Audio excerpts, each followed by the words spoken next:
Today I'm going to be reading The Lion Inside.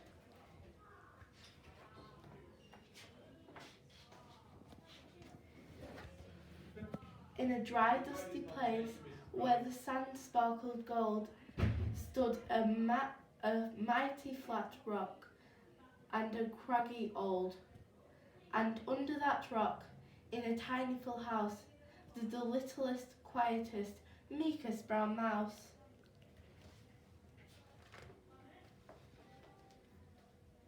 He was so very tiny, incredibly small, that nobody noticed him ever at all.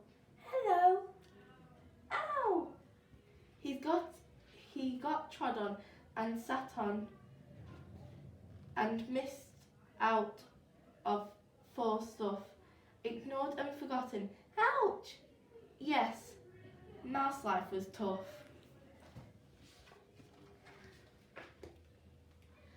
Meanwhile, far above, on top of the rock, times were quiet and it was 9 o'clock.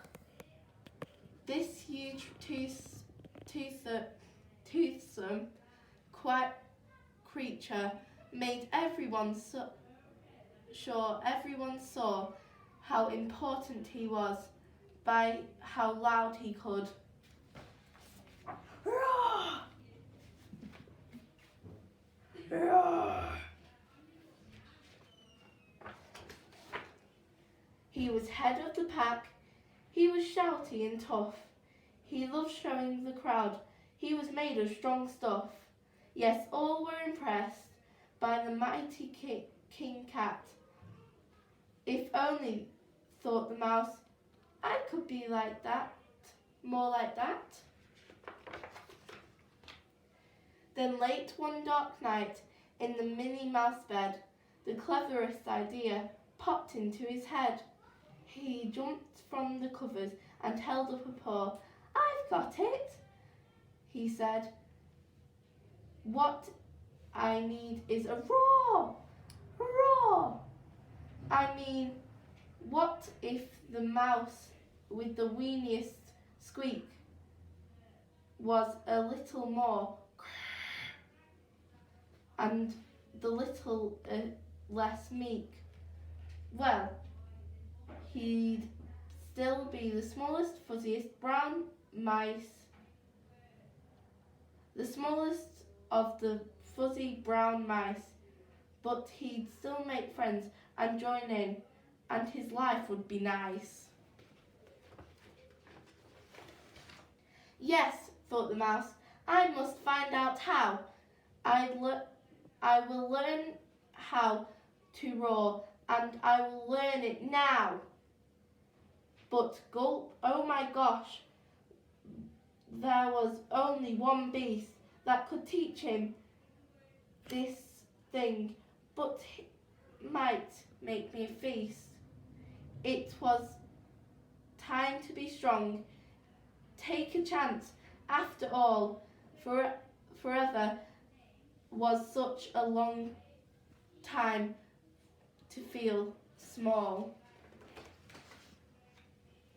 So he made himself brave, and he thought he like a winner. He set off for the top, hoping not to be dinner.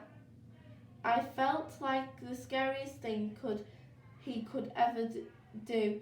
But if you want things to change, you first have to change you.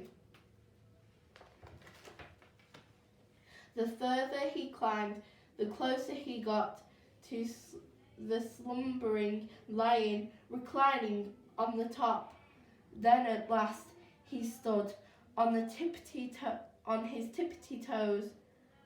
He found himself suddenly nose to nose. Gulp. Pardon me. Wake up, Mr. Lion. You've got company. Squeak. Mr. Lion, what have you? I've come to you for is Do you think you could teach me your roar? The silence fell, and the twinkling plain lion opened his door and puffed out his mane. Time slowed right down. Why, it felt like a week.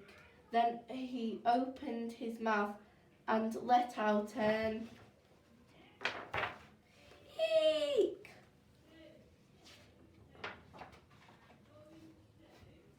The lion was shaking. His paws all a fumble. He was backing away from the scrambling tumble. Don't hurt me, he whimpered. Oh, try to be nice. Well, my goodness. This lion was frightened of mice. Don't worry, Mouse peeped. I'm a friend, not a foe. Now, let's rock and this together. We'll have some fun. Don't you know?